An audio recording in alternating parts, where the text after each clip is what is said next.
Problem कोणता पण असला ना त्यावरती एकच सोल्युशन असतं, ते म्हणजे बिर्याणी. आणि जेव्हा केव्हा आम्हाला कसं तरी होतं, तोंडाला चव नसती किंवा काय खायला बनवायला नसतं, त्यावेळेस आम्ही एकच गोष्ट बनवतो, ती म्हणजे ही अंड्याची बिर्याणी.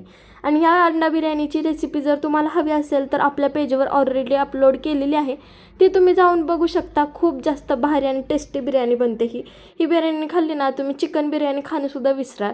आणि अजून एक गोष्ट म्हणजे ही बिर्याणी बनवायला खूप जास्त सोपी आहे आणि बनायला खूप कमी टाईम लागतो, त्यामुळं खायला तर ती एकदम टेस्टीच असते.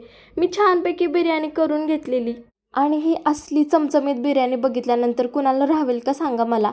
त्यामुळं आम्ही सगळ्यांनी मिळून ह्या बिर्याणीवरती छानपैकी ताव मारला आणि त्यानंतर संध्याकाळी मम्मी आणि मी जरा चालायला गेलो आणि तिकडून आल्यानंतर मी ब्लाऊज कटिंग करत होती.